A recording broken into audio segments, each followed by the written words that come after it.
expansion of the speakers as you were here. Fairy tales are a very, very popular subject. And of course, it's wonderful to be discussing them here in Bologna, where the whole atmosphere is about universal, international, and the boundaries that stories can cross. Because anybody who knows anything about fairy tales knows that is one of their key characteristics. I'm Julia Eccleshare. I was the children's director of Hay. I've recently stood down from that, and I currently work at the British Library, which is why I'm here, because I'm just going to tell you a tiny bit about a very good exhibition at the British Library at the moment on fairy tales, which we have just opened. And it's, of course, because it's called Fairy Tales, people assume that it's for young people. It's not for young people, I'm sure you all know that, it's for everybody. But at the same time, it's a very playful, very entertaining, and very interactive exhibition. So it's a way of bringing children into reading in this very important national year of reading in the UK. It's very important to stress that stories are for all ages. And the exhibition traces fairy tales through the oral storytelling traditions, but of course, as we're in library, we then very quickly move into the books. And it's themed through cottage origin, deep dark woods, royal palaces, magic faraway places, and finally, a happily ever after corner, because those are the sort of key elements that go into fairy stories around the world. Visitors begin their journey in a cottage, and they move on through a deep dark wood with all the fears that you know those deep dark woods always hold. And they move into an area designed like a royal palace, where they discover different forms of magic and different forms of power. And then they move to a far, far away land where they find magical creatures that inhabit fairy stories across the world, such as trolls, mermaids, selkies, and dragons, of course. And the exhibition culminates in happily ever after in a quiet place for reading and sharing stories and enjoying the wonder that the storytelling over the years can give us. So that's just a background, but today we're here with this incredible panel of speakers. They are all up there, and I'm not going to introduce them. I'm going to ask them each to introduce themselves and to tell us a bit about their relationship with fairy stories. And then after that, we will have a Q&A on the platform to discuss various key elements of fairy stories, but I very much hope that you will also have questions for this very distinguished panel. The point about it is that it covers a very wide range of people involved in the whole process of getting those stories to modern readers. And it takes a village to build a child. It takes a panel to bring books to life. So, starting from I think I'm just going to do it in the way that they're sitting. So, would you like to start? Yes, hi, my name is Mary Glnn. I'm Chief of UN Publications, and I'm located at the UN headquarters in New York. And as part of UN Publications, we have a communications role where we're promoting and supporting the goals of the organization, namely peace and security, human rights and sustainable development. Why books? Why children's books? Why fairy tales? I would say fairy tales help children build empathy, and empathy is a key to human rights, and human rights is the key to sustainable development and peace and security. And we have the SDG pins and the SDG Children's Book Club. This is a facsimile of a Swarovski crystal pin. So in UN Publications, I'm very privileged to work in many different genres and medias and on different platforms, and wonderful to be at this event, which UN Publications is very pleased to be sponsoring.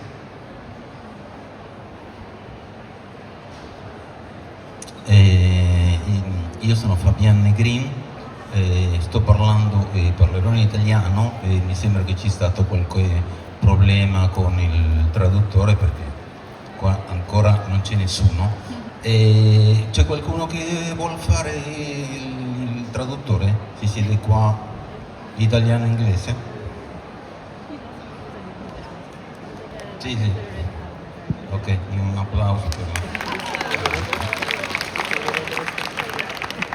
Mi chiamo Fabian Negrin, sono illustratore, sono nato in Argentina e sono un illustratore italiano, diciamo, nel senso che tutta la mia attività come illustratore è stata fatta qui in Italia.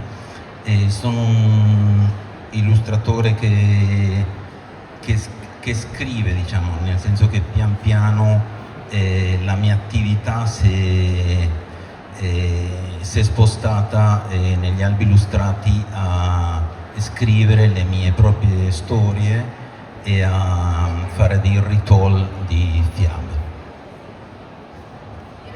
Hello, I'm Fabian Negrin, not me, obviously. I'm an Italian illustrator and, Argentinian illustrator, but I consider myself Italian since all my production was in Italy. I'm an illustrator, but I also became a writer since I started writing my own stories, and now I'm an editor even for other illustrators of children's stories.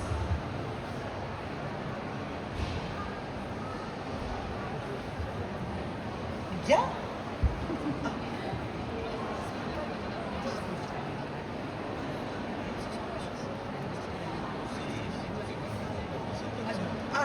All is a presentation. Okay. I am Dolores Prades. I am a publisher from Brazil. And I am Institutio Emilia. Is an instituto that teach from the teachers. And I think it's very important in Brazil. And I am the consultant from America Latina, the Bologna Children's Book Fair. I'm Katia Canton. I'm a visual artist, a writer, and also a psychoanalyst. And I've been studying fairy tales since 1987. I did my academic career at NYU, New York University, and everything on fairy tales. So I love this theme, I'm completely passionate about it, and I published around 60 books, most of them on fairy tales. I won prizes in Brazil and internationally, so I'm very happy to be here with my colleagues. Thank you, I'm Gazia Gotti, I'm a former children's bookseller, teacher, blah blah blah blah blah blah, advisor of the Bologna Children's Book Fair.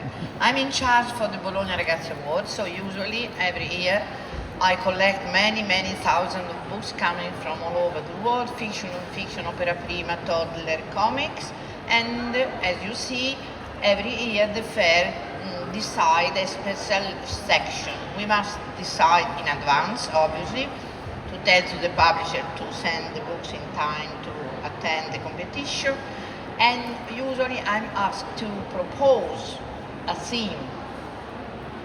And I had, in mind fairy tales because it's so important. Culturally important. And when I decided, I said, okay, the fair accepted, and 1 week later I said, I was wrong. Could you write, please, fables and fairy tales? And they said, but you said fairy tales.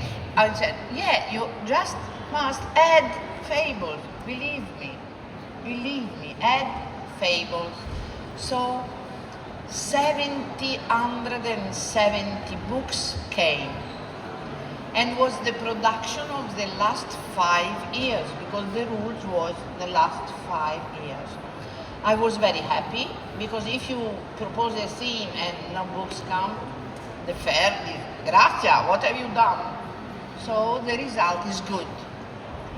I know everything about that title, but we didn't start yet to work on. I want just to tell you that my surprise was that from India, from Indonesia, for example, there is an Indonesian book from Aesop that is an end that is different from the original, but it's also different from Gianni Rodari interpretation. So I really think that if we together will read now fairy tales, fables and fairy tales, we have an idea of the global culture, starting from the tradition for an oral culture to a literacy culture to illustrated culture. We have all the feelings of all the countries, and I think that is a good way to go together. Hi, my name is Victoria Rocl, and I work at Chronicle Books. We're an independent publisher in San Francisco, California. I am far less academic and erudite about fairy tales than the rest of my panel. Chronicle Books has a children's group and an adult group. We're a very visually focused publisher.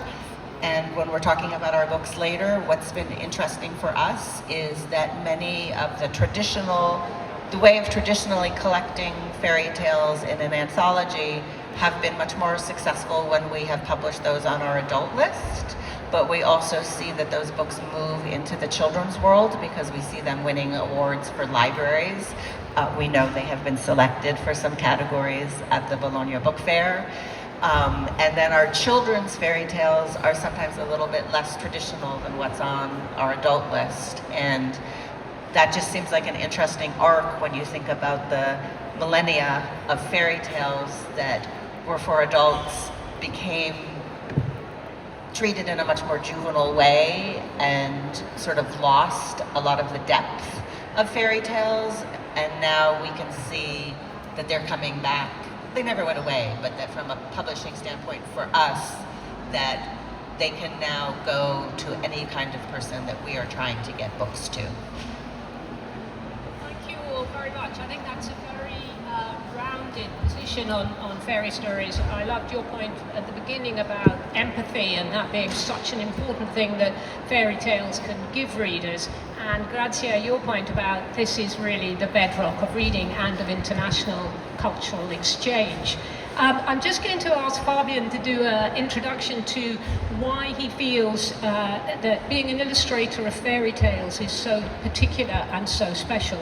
And you might like to pick on it, Katia, afterwards. So we will start there with a look at being an illustrator of fairy stories particularly.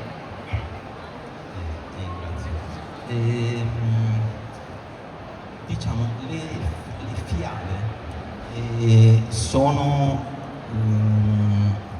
forse insieme ai miti le storie più difficili da illustrare e che più presentano sfide. Fairy tales, like myths, are one of the most difficult things to illustrate because of the challenges that they pose. Sono piene di livelli diversi, di stratificazioni, sono anche molto conosciute, dunque alcune di esse, dunque hai come un pubblico che a volte ha un'idea molto chiara di come devono essere illustrate. In addition to that, fairy tales are very multi-layered. They've got a lot of layers, a lot of different levels of interpretation, and then sometimes they're very well known, so people already have an idea of how they look like image-wise. Sì, e potete mettere le immagini? Grazie. Adesso faccio vedere anche alcune delle mie immagini.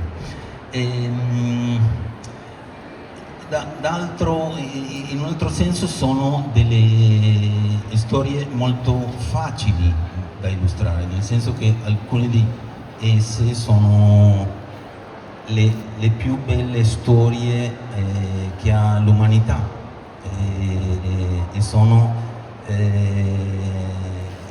e questo è dovuto anche perché vengono dalla notte dei tempi. Si sono stati trasmesse oralmente e io penso che tutte le parti noiose e superflue delle storie sono state dimenticate, dunque sono un po' come un sasso, come i sassi del fiume, no? che l'acqua attraverso centinaia di migliaia d'anni gli hanno dato una forma e dei colori perfetti. On the other hand, fairy tales are very easy to illustrate because some of them, at least, are really beautiful stories, perhaps because they date back to the old times. They've been handed down orally, so the most boring parts, the useless parts have already been left over, and they're like river stones in which the passing of water has given them their perfect appearance and their perfect color and their perfect shape. Dunque è un privilegio che un editore ti dica illustra delle fiabe, perché non c'è un materiale narrativo migliore nelle storie dell'umanità. Le fiabe sono le cose più belle che esistono e nessun racconto, romanzo eccetera contemporaneo si può avvicinare a poter illustrare le fiabe dei Grimm, di Andersen eccetera, no? So it's really a privilege when a publisher asks you to illustrate. It's really a privilege when a publisher asks you to illustrate a fairy tale because they're really the best narrative material, the most beautiful narrative material available around the world. And there's no contemporary novel that gives you the same pleasure like illustrating Grimm's or Andersen's fairy tales. E finisco. Diciamo, quando un editore, Donzelli Editore, mi ha chiesto di illustrare le fiabe complete di Andersen, io dovevo in realtà fare un mio albo illustrato e non avrei potuto fare le due cose. Dunque le ho detto all'altro editore che mia madre stava morendo in Argentina, che dovevo tornare in Argentina, che non potevo fare il mio libro, in modo di poter illustrare le fiabe di Andersen, perché non avrei avuto un'altra opportunità come quella, no? Come che, diciamo, se qualcuno ti dà o se vuoi illustrare delle fiabe, non c'è cosa migliore, bisogna pensarci una persona fortunata. Grazie. So when it happened to me to have the possibility to illustrate the full works of Andersen, I was already busy illustrating another book. So, and I couldn't do the two at the same time. His own book, his own story. So he couldn't do the two things at the same time. So he called the other editor, the other publisher, and said, "Oh, well, my mother is dying in Argentina, and I really cannot go on with this one." Just to have the privilege of illustrating fairy tales. Thank you very much. That's a very interesting introduction to the very, very special qualities of being an illustrator of these stories. Let's just think of some of the sort of big themes and also the problems over time. I sometimes think fairy stories are full of prejudice, and we are trying very hard to make children less prejudiced, to be more open-minded and to not see differences. How do you overcome that in fairy stories, either as an illustrator or a publisher, or what do you think as an academic about that as an idea? Can we just discuss how fairy stories set people apart as well as bringing them together, and is that a good model for fiction?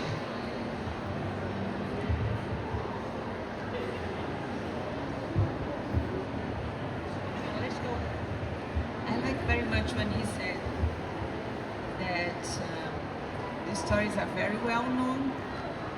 So for me, the most interesting thing was to realize that fairy tales are so well known that they can be very different.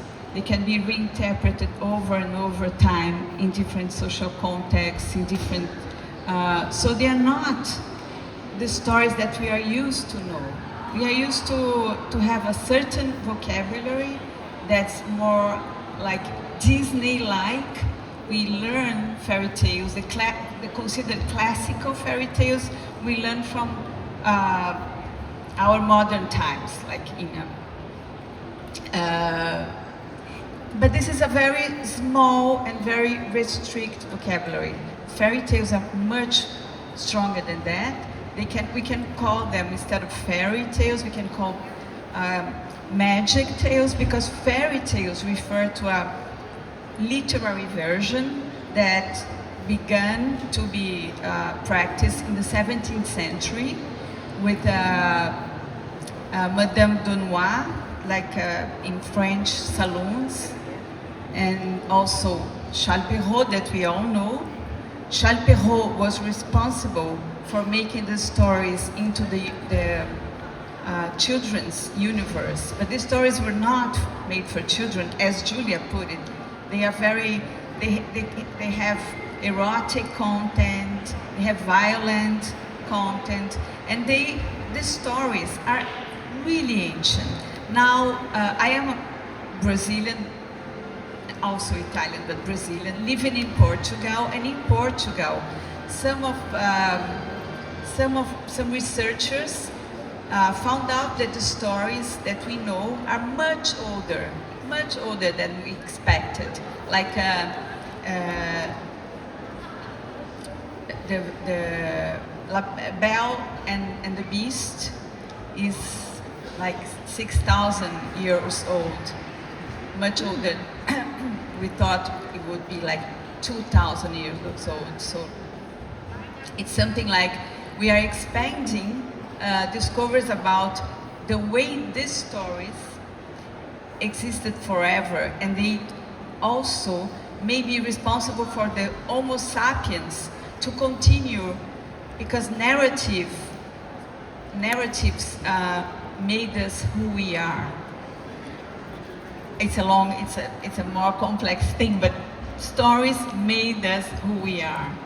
Stories prepared us for changing, from becoming, for moving to a place to another, for raising children, for getting food, so fairy tales were based on real stories or real facts, but as life is always tough. But can you imagine in like Neolithical times how hard life was? So people had to invent magical helps, magical whatever, to survive.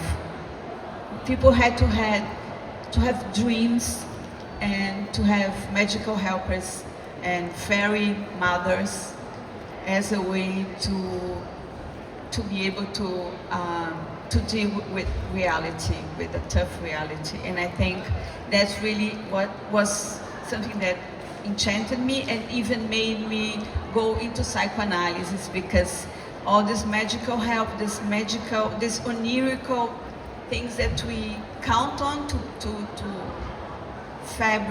fabricate a story has to do with our unconscious minds and our dreams and what we really desire.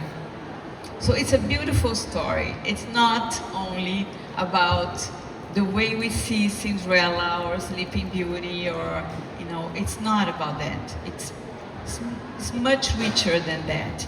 So I'm going to go through images very quickly, just to go into a little bit what happened to me, why I got so enrolled and glued to this subject matter. You can change the images, please. Just go on.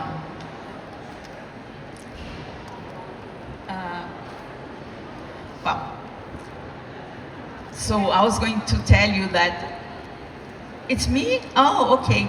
Thank you. My work as a visual artist also refers to that. This is a forest of cure. I call forest of cure because, as you know, the forests are very special places in fairy tales. Forests are places where the characters change, get mature, get help, whatever. But it's a very important place. And I decided to create forests with remedies. So I started using well-known remedies like iodine, gentian violet, metadine blue, and then I started to research my own liquids with herbs from forests, and I decided to mix them with paint. And sometimes I write things about unconscious mind and desire, and then I put the paint over it. So this is a small example. And now I have an exhibition in Lisbon, for whoever goes to Lisbon, I don't know, or live in Lisbon. I have an exhibition there called The Forest and the World. The forest as a fairy tale place, privileged place, and the world as narrative and also as psychoanalysis, because psychoanalysis consider a cure through words. So I was a very shy child. I'm still shy, but now I know how to deal with it. I learned, but I was very shy. So I didn't go out to play with other kids, and I had a great aunt in the same building who told me all the stories you can imagine. Every day she would tell me a fairy tale. So when I went to New York, I moved to New York and I stayed there for almost 9.5 years. I decided to go into academics, and when I was asked what to do, which research to go after, I decided immediately. I remembered my aunt. She came to me like Tia Cecilia appeared. I'm going to go fast, but then I published many books. My doctoral thesis, The Fairy Tale Revisited, got a prize. And I do talks on fairy tales and women, etc. And I have published many books. This is a box of 11 books of fairy tales around the world, illustrated by great artists in Brazil.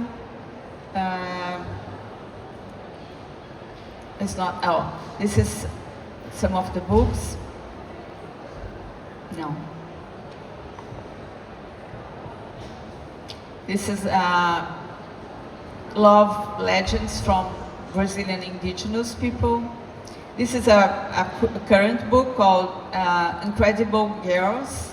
It's three ancient fairy tales of transformation by girls, greatest hero mythology, and then this is a collection called Once Upon a Time. I invited contemporary artists to illustrate 6 stories by each author.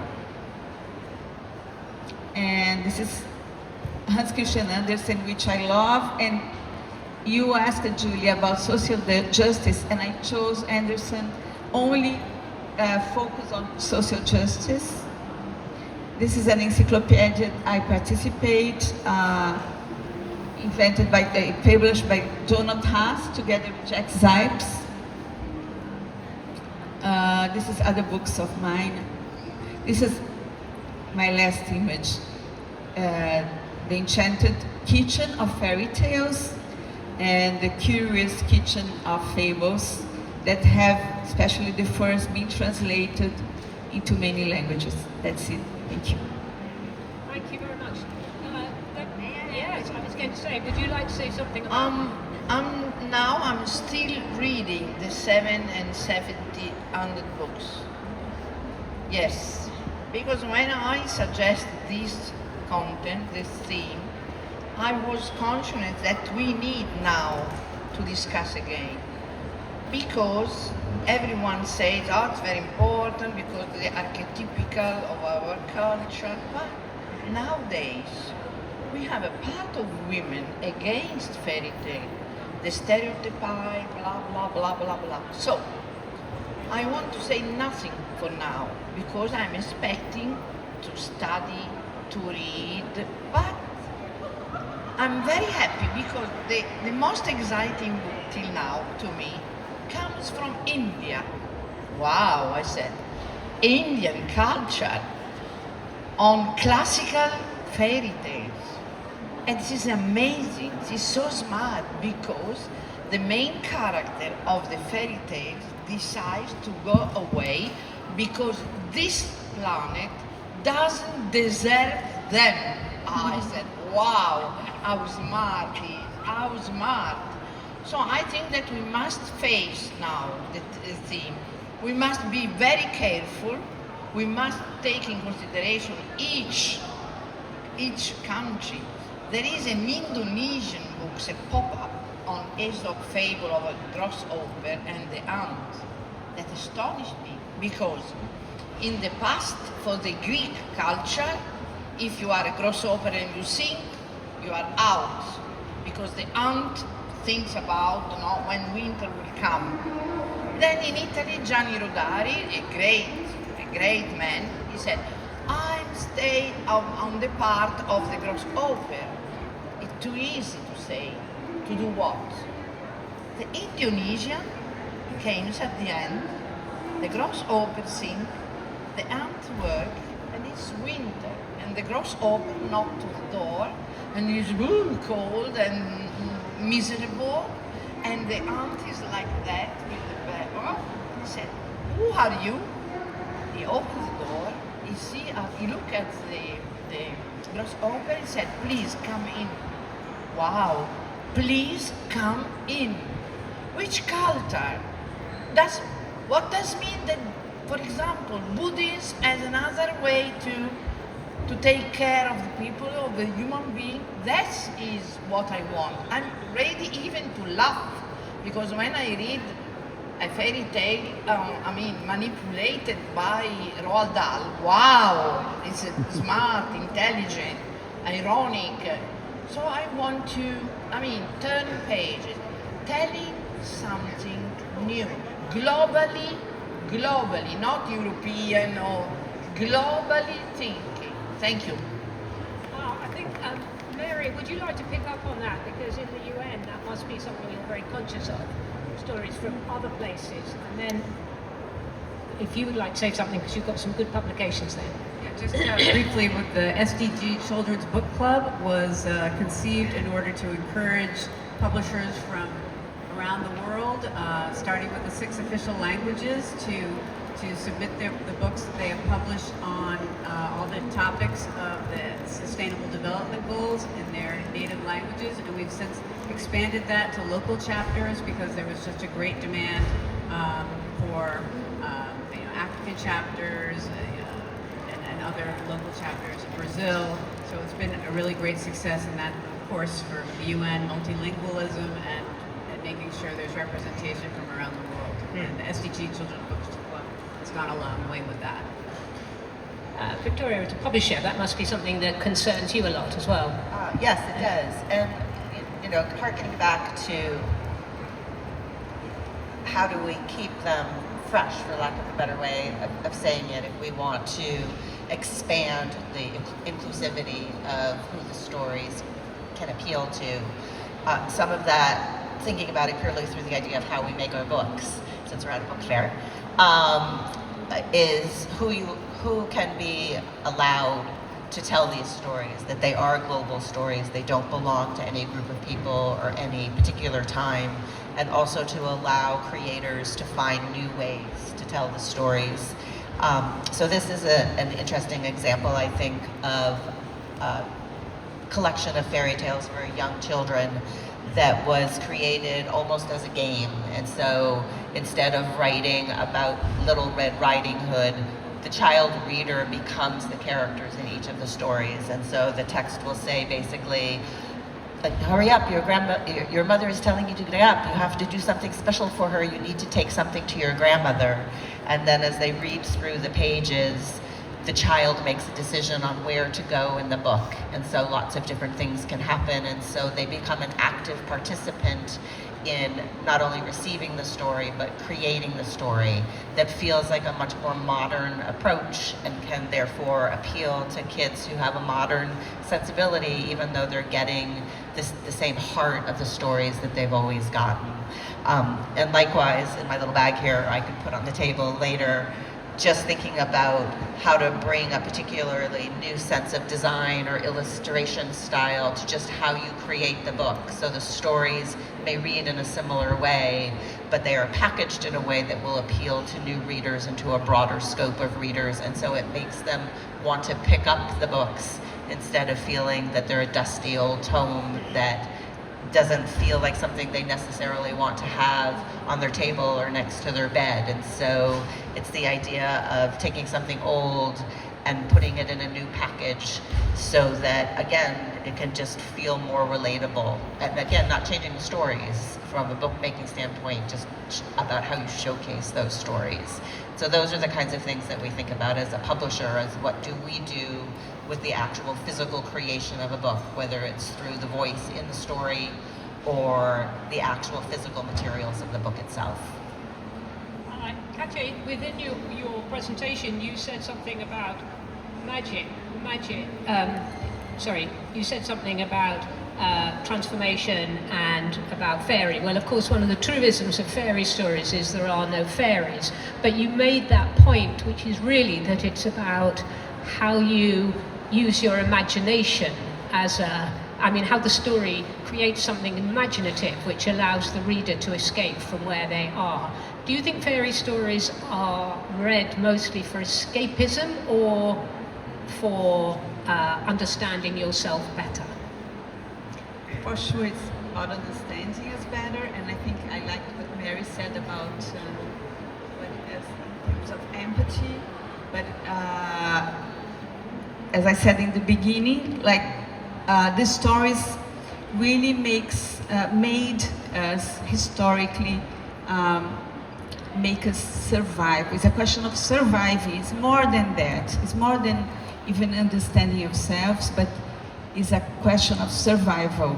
We need to have a certain kind of subjectivity. As human beings, we are singular. We are.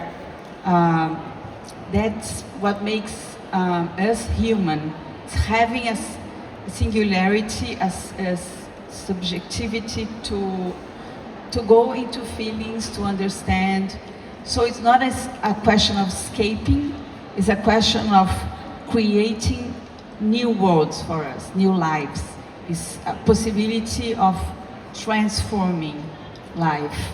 And that, I think, is the aim of these tales in general, not only fairy or folk tales or, magic tales, but tales that transcend the day-to-day life and create new possibilities. Dolores, do you want to comment on that? Excuse me, but I need to read because I am not fluent in English, and I would like to share with you a very important experience in Brazil about one of the most important author, Marina Colasanti. She, in this regard, I would like to emphasize the central role of the work of Marina Colasanti, an internationally recognized author and one of the most important names in Brazil literature. Recently deceased, last year, no? Yes, 2 years ago. Marina can be considered one of Brazil's most significant authors, a journalist, poet, and writer whose work has left a profound mark on this genre. Her work is essential for understanding the renewal of fairy tales in Brazil, particularly from the 1970s and 1980s onward. Her contribution operates on multiple levels, through the rewriting of the genre, a deep aesthetic reinvention, and a significant thematic renewal. Colasanti breaks with the classical structure of fairy tales, traditionally marked by rigid moralism, fixed roles, and predictable endings. In her narrative, the happily ever after often does not come to pass. Conflicts remain open, ambiguous, and closer to real human experience. There is also a clear deconstruction of traditional archetypes, the princess, the prince, the hero. One of the most innovative aspects of her work is the reconfiguration of women's roles in the fairy tales. Her female characters gain autonomy, desire, and complexity. Her stories question the patriarchal patterns embedded in traditional fairy tales. The feminine is no longer passive but becomes active, taking on the role of an agent of transformation. Okay? Marina is above all a poet, and his reply informs her prose. Her writing is highly crafted, marked by symbolic density and aesthetic refinement, even when working within fairy tale structure. She stands as one of the most significant examples of dialogue between tradition and contemporaneity. She preserves classical elements of the genre while introducing a critical and contemporary perspective, incorporating questions such as the role of women and challenging the closed structures of traditional tales. I think this was one thing that I want to share with you, but I want to share a second aspect today in Brazil, is the disconnect between the traditional fairy tale imaginary and the new themes that have gained prominence in Brazil, such as so-called Black or Afro-descendant literature and indigenous literature. These new worldviews deeply connected to nature and to circular cosmologies, open up space for different imaginaries as well as new characters and narrative forms. The strong association of fairy tales with the European tradition, as they have been conceived and transmitted until now, places them somewhat at the margins of what is currently perceived as closest to our contemporary reality. Although several books have already been published featuring princes and princes of Afro-descendant origins, these initiatives still fall short of fully addressing the need to affirm and recover cultural roots that have been made invisible over decades. We are currently witnessing a shift in the traditional canon, driven by social movements that affirm so-called minority voice, which are increasingly gaining space and establishing themselves within the cultural sphere. In summary, on the one hand, we have the internationally recognized tradition of Marina Colasanti's work, which stands as a concrete expression of how fairy tales can be adapted to contemporary reality and engage with today's readers. On the other hand, there is a difficulty in responding to the demands of new voices that are gaining space and challenging traditional canons. This indubitable reflects beyond the field of children's and young adult literature the action of different social and political agents within our society. Understanding this polarization is essential for a more rigorous analysis of the role of fairy tales in contemporary Brazil. I hope you understand me. I think we do understand that. I would like to add that in my opinion, Marina Corasanti is the most beautiful woman that I've met in my life. Dolores, that was an incredible exposition of a change that I think you're right, needs to be embraced, and a passionate plea for recognizing this new literature as well.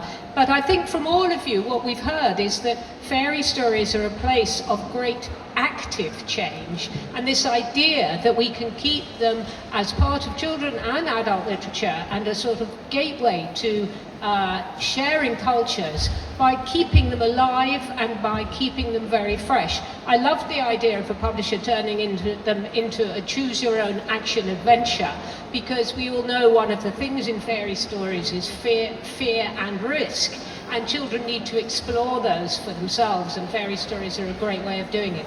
I love the idea of you at the United Nations thinking of how these stories help build empathy, such an important characteristic, which something we know all children who read have much more of than children who don't. So I feel we can go away from today feeling incredibly positive about the contribution, the very special contribution, as we have heard from the illustrators, that fairy stories make to literature, and to celebrate that. Thank you very much.